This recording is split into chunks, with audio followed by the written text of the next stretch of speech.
Olá, tudo bem? Para quem esqueceu, sou a professora Rosane Cordeiro, da Secretaria Estadual de Educação do Rio de Janeiro, e a nossa disciplina é a língua portuguesa. Vamos dar continuidade ao trabalho que iniciamos no bimestre passado, lembra? Dando continuidade à nossa conversa sobre a produção literária, as escolhas feitas pelo autor, a tradição literária e o contexto social, vamos agora ver as mazelas da sociedade daquela época. O realismo, como já vimos, mostrava o retrato de uma sociedade machista, na qual a mulher pagava com a vida, caso cometesse qualquer tipo de adultério.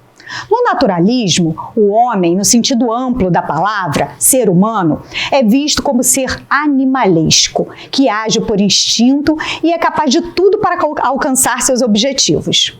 As histórias retratam o cotidiano, mostrando os problemas concretos do seu tempo.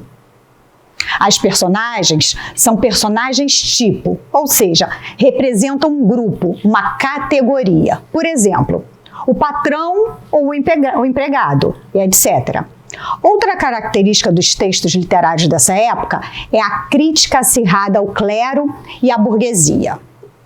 No Brasil, aconteceu entre 1881 e 1902. E uma das obras mais marcantes é o Cortiço, de Aloysio Azevedo, em que o próprio Cortiço é a personagem principal. No Cortiço, ou à volta dele, moram diversos tipos humanos, cada um com suas peculiaridades, o que torna a história interessante e surpreendente para os padrões da época. Sugiro que baixem o livro e se encantem em descobrir o caráter e os segredos de cada morador do Cortiço, assim como do seu dono. Boa leitura!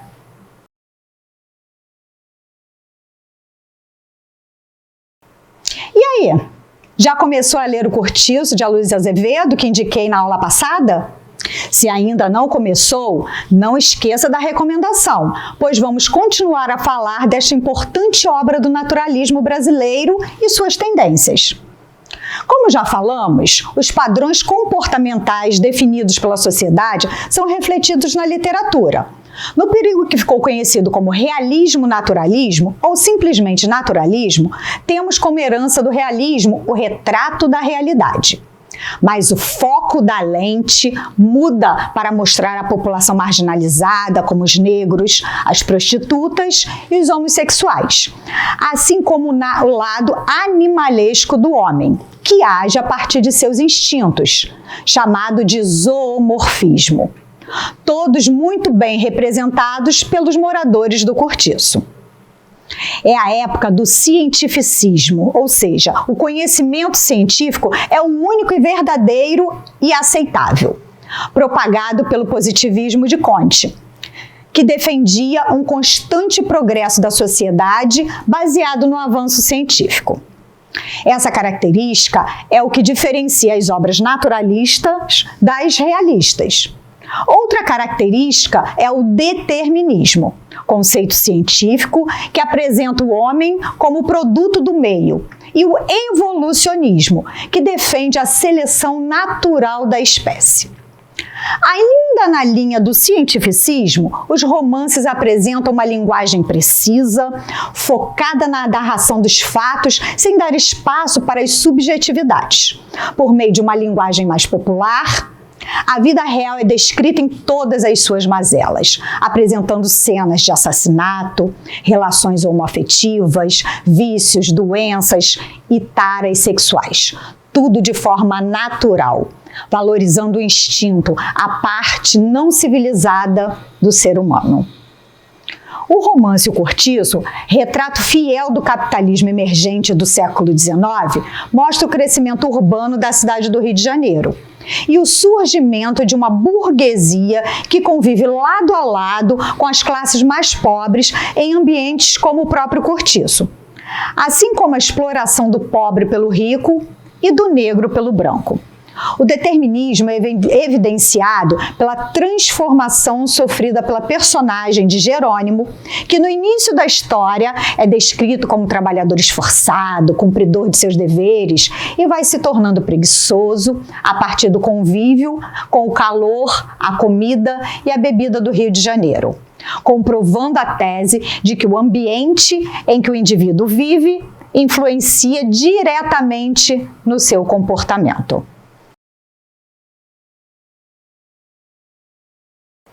Agora vamos falar um pouco sobre a produção textual e as escolhas que fazemos conforme nossos objetivos. Quando contamos uma história, um fato, estamos fazendo uma narrativa, mas é muito comum e até necessário introduzirmos textos descritivos quando precisamos definir uma personagem ou um local. Alguns escritores fazem isso tão bem e com tantos detalhes que somos capazes de reproduzirmos em nossas mentes o local ou a pessoa descrita. A descrição, por sua vez, pode ser feita de dois modos diversos, de forma objetiva ou subjetiva. Quando descrevemos uma pessoa enumerando suas características físicas, como por exemplo, ela tem mais ou menos 1,75 m, é magra, cabelos negros e lisos, estamos fazendo uma descrição objetiva, pois estamos identificando características que, provavelmente, qualquer outra pessoa as identificaria da mesma forma. Mas, quando dizemos que uma pessoa é meiga, ingênua, amiga ou ignorante, estamos fazendo um juízo de valor, ou seja, é uma visão pessoal, carregada de sentimentos. Esse tipo de descrição é chamada de subjetiva. Os escritores românticos, por exemplo, faziam descrições extremamente subjetivas, uma vez que as personagens eram idealizadas. Já as descrições do naturalismo buscam fazer um retrato fidedigno da realidade, em um estilo literário objetivo.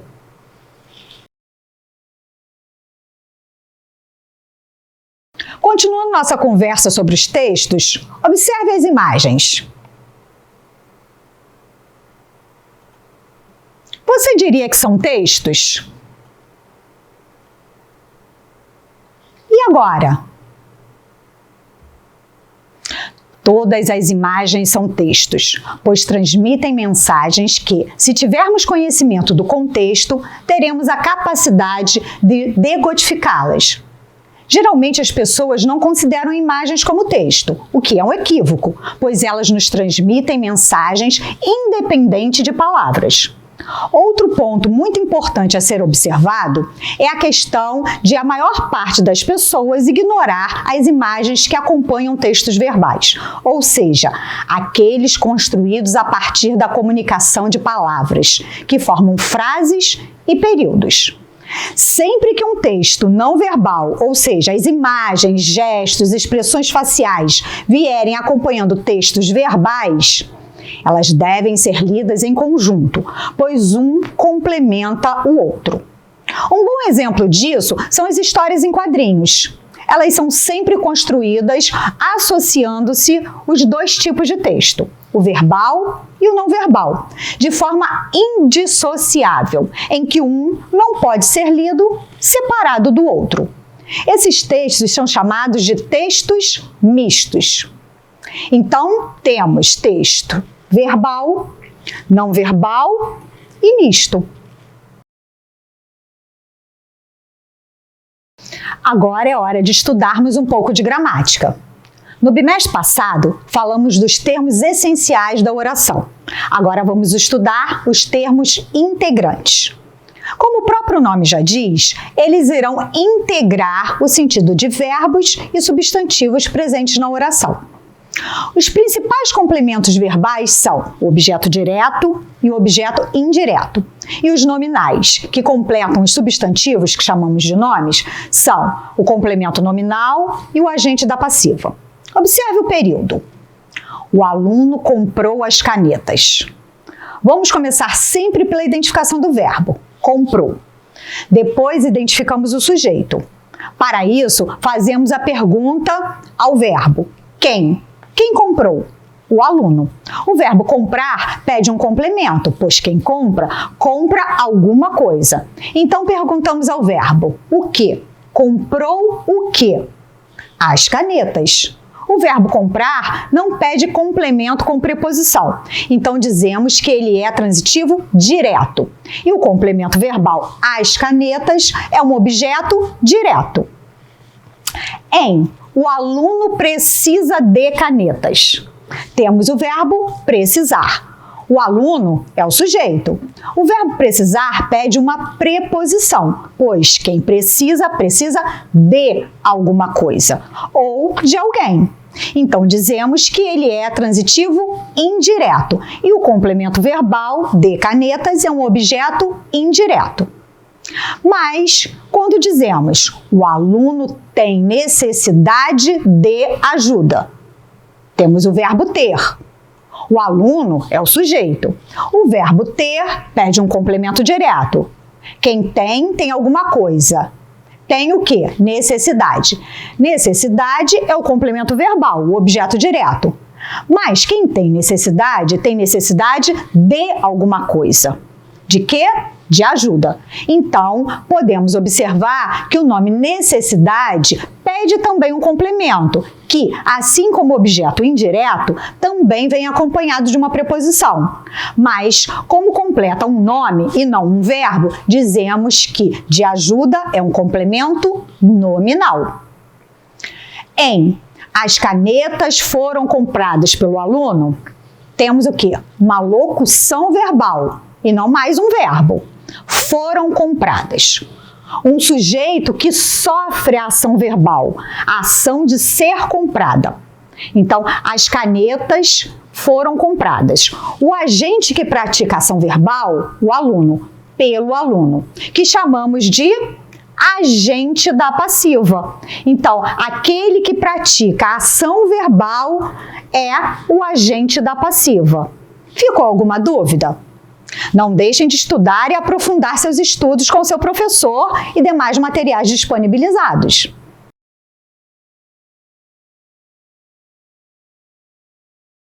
Já falamos das histórias em quadrinho como exemplo da importância da leitura associada dos textos verbal e não verbal. As tirinhas, geralmente publicadas na mídia, também se utilizam desse tipo de texto, mas com histórias mais curtas que produzem algum efeito de humor. Tanto nos quadrinhos quanto nas tirinhas, o uso das onomatopeias e interjeições são grandes aliados na construção de humor e sentido. Observe a tirinha. As onomatopeias são as expressões que aparecem como representação dos sons. O bum, bum, bum representa o som do bumbo que aparece na mão do Cebolinha no quadrinho seguinte. E o buá, buá, o choro do Cebolinha quando o pai não permite que ele brinque com o bumbo, por conta do barulho, que atrapalha seu descanso. O efeito de humor aí é que o pai não permite que ele brinque com o bumbo por conta do barulho, mas não se livra dele, apenas troca o som do bumbo pelo choro do Cebolinha. Nessa outra tirinha, temos a representação do som do beijo, que quebra a magia e o sapo vira rei. A mudança que gera humor. Agora, temos alguns exemplos de interjeições na construção do humor.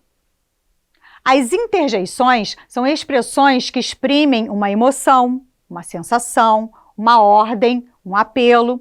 Observe, quase todas as falas desse quadrinho são interjeições que exprimem os sentimentos do médico e da paciente. Nessa outra, todos os balões do segundo quadrinho são interjeições. Podemos concluir que tanto as onomatopeias quanto as interjeições são itens importantíssimos em nossa língua para a criação do efeito de humor.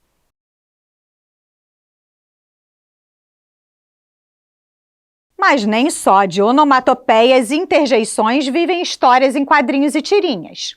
Os textos podem ganhar tons variados por meio do uso de verbos e adjetivos. Dependendo da situação linguística, um adjetivo, por exemplo, pode nos remeter a um grau de afetividade ou a um tom irônico. Observe as duas situações. Você vê um bichano e diz: "Que lindo, que bonito!" Em outro momento, você é surpreendido por uma situação e "bonito, hein?" Percebeu que na segunda situação o adjetivo bonito foi aplicado em tom irônico, com um ar de reprovação e crítica?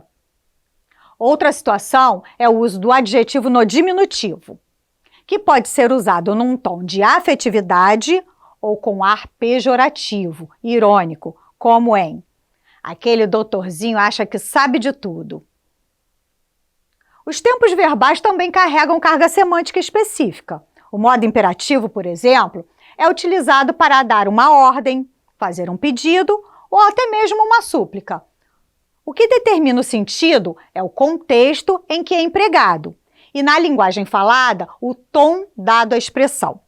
Quando sua mãe diz, arrume seu quarto, ela está dando uma ordem, pois há uma relação de autoridade presente.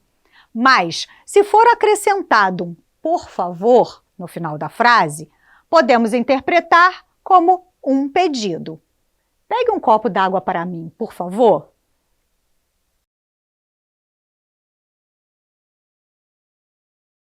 E aí, você sabe usar a crase? São poucas as pessoas que realmente dominam seu uso. Mas não há segredo. A primeira coisa que é necessário saber é que a crase não é um acento, e sim um indicativo que ali existe a soma de dois as. Na maioria dos casos, representa o encontro de uma preposição a com um artigo definido a. Gramaticalmente falando, diria que temos um verbo transitivo indireto ou um nome que pede a preposição a, que se combina com um substantivo feminino precedido do artigo a. Parece complicado? Então vamos simplificar um pouco. Existem duas dicas que podem nos ajudar nessa hora. Vou a, venho da. Usa-se a crase. Vou a, venho de. Não há crase. Outra, confira se a palavra que vem após é feminina, ou seja, se antes dela pode ser usado o artigo a. Se não puder, não haverá crase.